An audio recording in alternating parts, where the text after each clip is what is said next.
Hello and welcome to part 2 of this chess endgame demonstration of bishop versus knight. I hope you enjoyed the part 1 video where the bishop had the upper hand in this battle of bishop versus knight. And so in part 2 in this video, it is white to move and the knight will have the upper hand in this position. So what do you think white should do here? How does this knight gain the upper hand? What would you do in this position? Feel free to pause the video if you need to think about that longer. If not, we will dive into this position. So let me turn on the analysis, and the evaluation here shows a slight advantage to white here.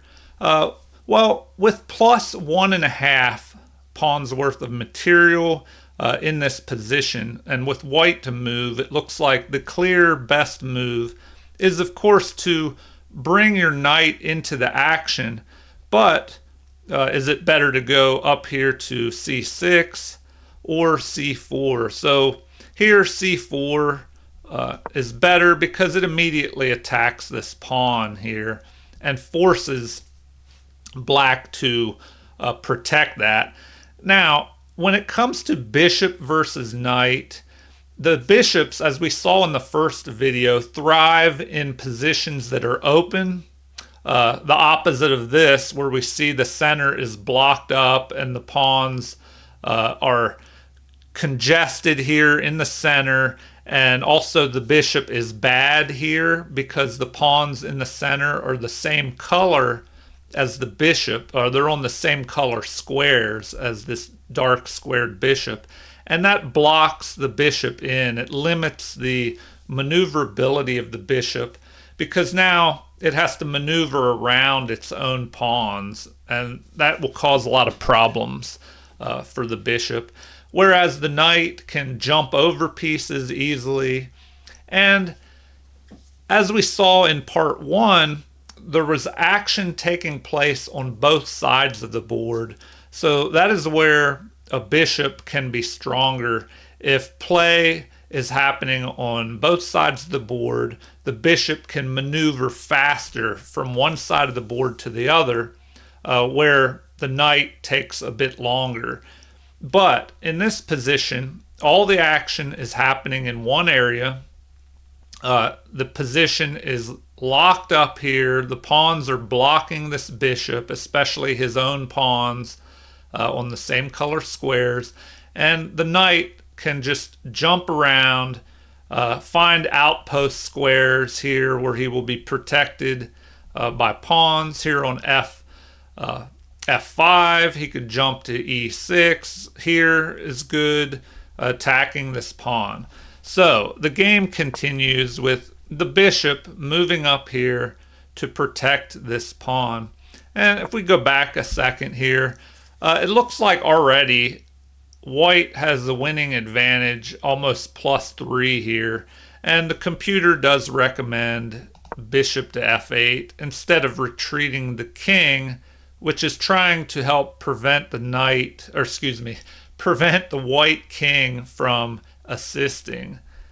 So knight to E3 is played. So remaneuvering this knight around here to F5. And the bishop, restricted by his own pawns, just moves back and forth, trying to keep an eye on this D6 pawn here. But after knight to F5 attacking, the bishop retreats, and now the computer recommended top move is king to H4. So this is a triangulation maneuver where the white king retreats back, and we'll see he makes a triangle-shaped maneuvering with his king here. I'll play through the moves so you can see. So the king moved back, then he moves to the left here, and once the king moves, the black king, now he moves back up here. But this move, this triangulation maneuver, now forces the black king back, and white is able to make progress, moving his king in closer. And in this position, if bishop to e7 were played, then the knight could just capture, king captures, and white moves further into black's position, and the game would play out possibly like this, where white slowly pushes the black king back, and this pawn would be captured, and white would go on to capture more of black's pawns and push his pawns forward for promotion and winning the game easily.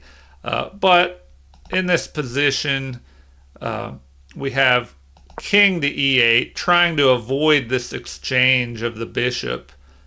But the white king moves in, and now after black's king attempts to repel and stop the king from moving closer, we have king to f7 here. And black is out of moves.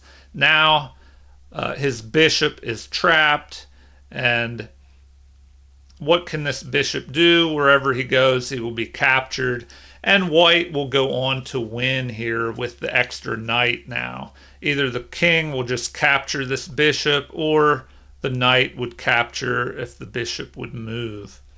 So in this example, we see in this bishop versus knight part 2 video here, the knight has the upper hand and is able to force a victory. And the reasons behind this are that the action all took place in one centralized area here.